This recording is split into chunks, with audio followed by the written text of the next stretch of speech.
Assalamu alaikum class 3. Today we will start our second chapter, and our second chapter is food chain. So we'll start reading. Living things need energy for everything they do. Living things को कुछ भी करने के लिए उनकी body में energy होना बहुत ज़रूरी है. But where does this energy come from? For plants and animals it comes from food. ठीक है, प्लांट्स और एनिमल्स के लिए जो एनर्जी है वो कहाँ से आती है? फूड से, यानी खाने से. The concept of food chain was first introduced by Al-Jahiz, an Arab scientist of the 9th century. Food chain का जो कॉन्सेप्ट है वो फर्स्ट इंट्रोड्यूस करवाया था एक अरब साइंटिस्ट ने जिसका नाम अल-जाहिज था. उसने 9th सेंचुरी में जो है ये कॉन्सेप्ट इंट्रोड्यूस करवाया था. If you look on page number 34 and 35, here is a simple food chain. Rabbit grass खाता है, ठीक है, तो रैबिट को एनर्जी ग्रास से मिल रही है. ठीक है, इसी तरह रैबिट को कौन खाता है? फॉक्स. सही है, तो फॉक्स को एनर्जी रैबिट से मिल रही है. ठीक है, फॉक्स का फूड रैबिट है और रैबिट का फूड ग्रास है. ठीक है, let's come to page number 35. Food chain. Plants make their food by using the energy of the sun. Plant अपना खाना बनाता है सन की एनर्जी को यूज़ करके. When animals eat these plants, energy gets passed on to them. जब animals ये plants खाते हैं तो जो सन की एनर्जी प्लांट ने एब्जॉर्ब करके अपना फूड बनाया था, तो वो एनर्जी पास हो जाती है एनिमल्स में. Think of a rabbit which eats some grass and is then eaten by a fox. जो मैंने आपको नीचे एक्सप्लेन किया अभी, ठीक है, ये वही एग्जाम्पल दे रहे हैं. The energy passes on from the sun to the grass. Energy जो है सन की ग्रास में गई, and from the grass to the rabbit. फिर रैबिट ने वो ग्रास खाया तो उस रैबिट में ट्रांसफ़र हो गई, and from the rabbit to the fox. फिर फॉक्स ने रैबिट को खा लिया तो फॉक्स में वो एनर्जी पास हो गई.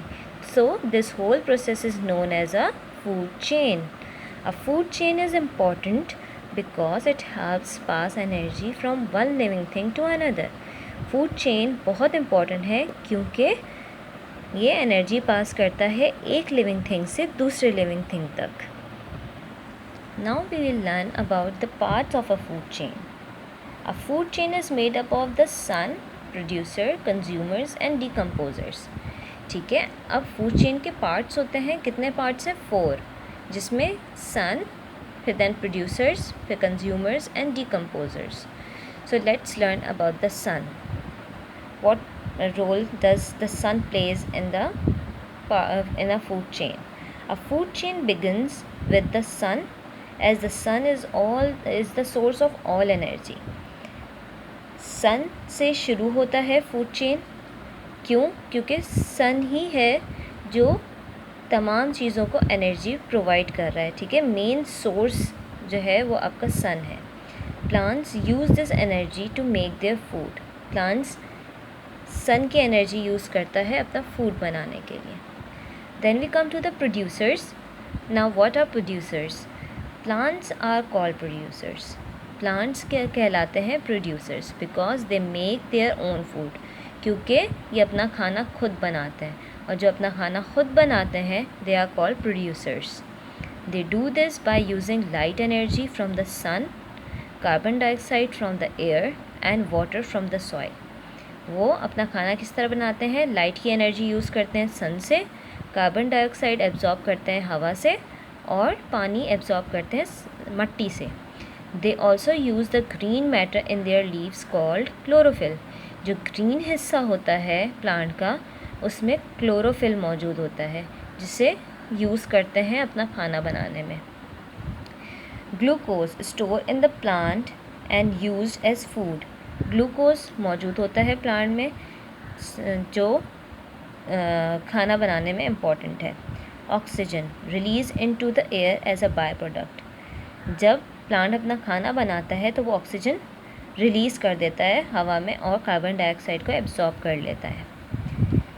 लाइट एनर्जी, सन से लाइट एनर्जी एब्जॉर्ब कर रहा है, कार्बन डाइऑक्साइड हवा से एब्जॉर्ब कर रहा है, ठीक है, और वाटर सॉइल से, ठीक है।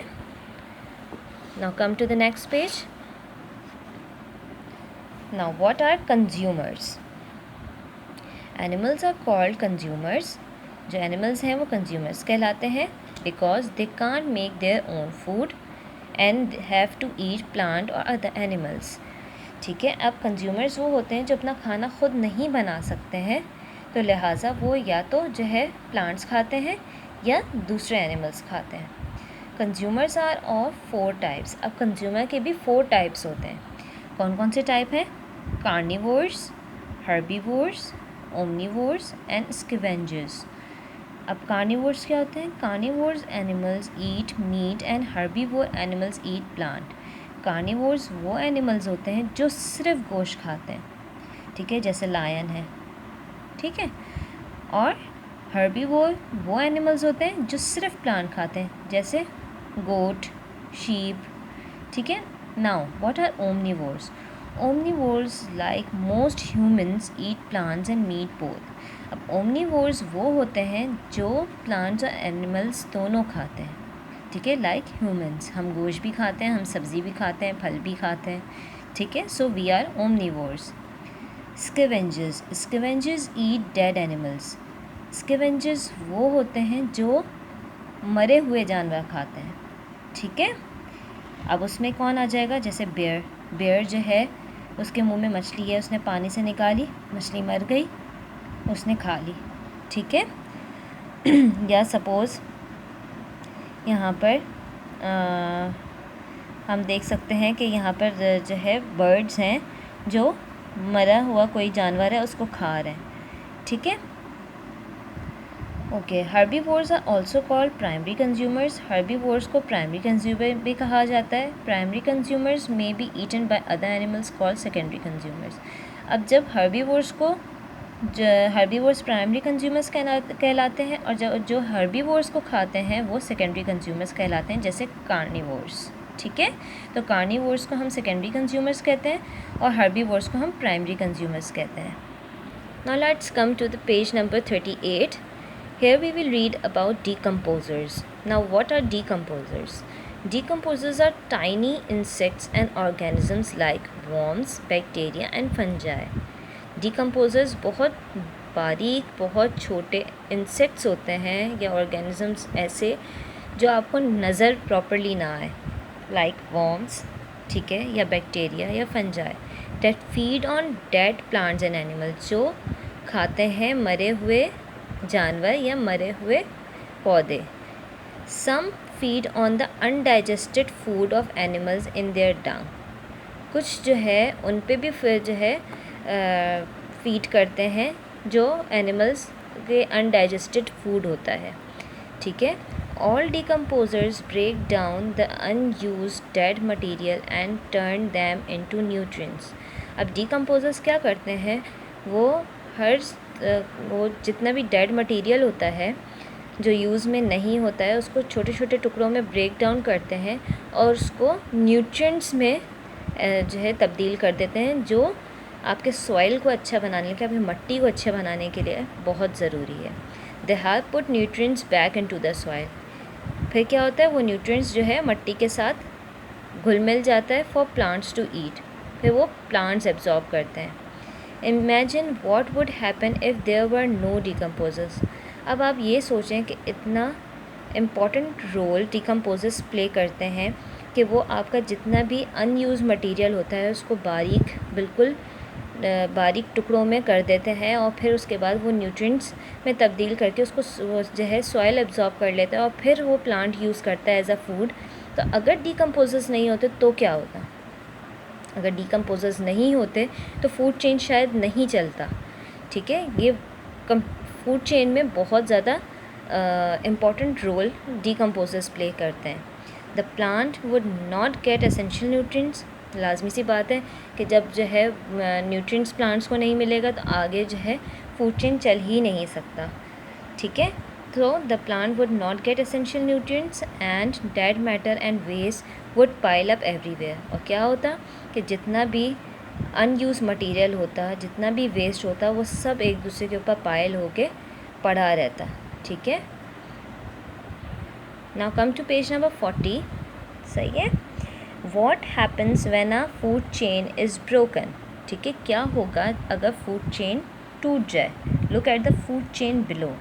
अगर आप यहाँ फूड चेन देखें, यहाँ पे जो बना हुआ है आपके पेज नंबर 40 पे, पहले प्लांट है. प्लांट प्रोड्यूसर्स कहलाते हैं क्योंकि अपना खाना खुद बनाते हैं. प्लांट को कौन खा रहा है? Grass hopper. ठीक है. तो ग्रास हॉपर कंज्यूमर है. ठीक है. ग्रास हॉपर प्लांट को खा रहा है. फिर उसके बाद ग्रास हॉपर को फ्रॉग खा रहा है. ठीक है. फ्रॉग भी कंज्यूमर है.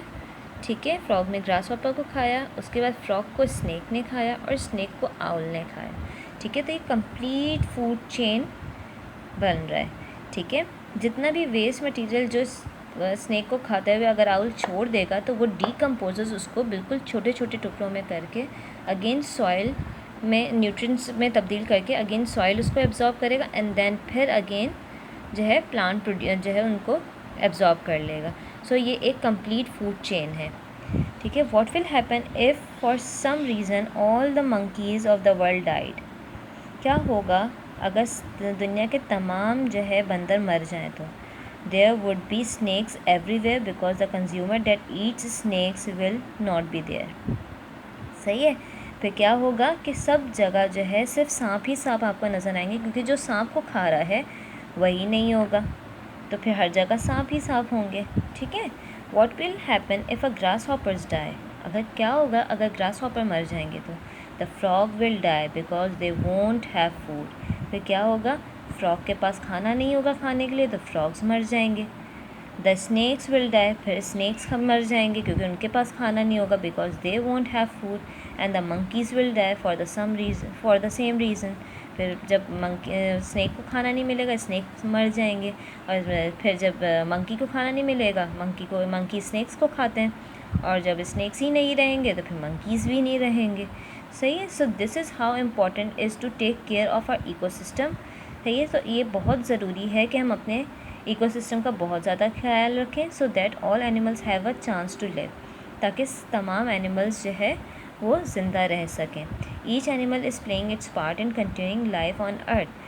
हर एनिमल जो है बहुत इम्पॉर्टेंट रोल प्ले कर रहा है इस अर्थ पर. ठीक है. Now let's come to the extra info. Now, what is an ecosystem? An ecosystem includes all living things, plants, animals and organisms that live in a given area. They interact with each other and also with the environment. Ecosystem जो है वो उसमें तमाम जो है living things include हैं. ठीक है. और जहाँ वो रहते हैं वो जगह भी, तो ये एक दूसरे से इंटरेक्ट करते हैं. इसी तरह जो है तमाम जो है फूड चेन चल रहा है.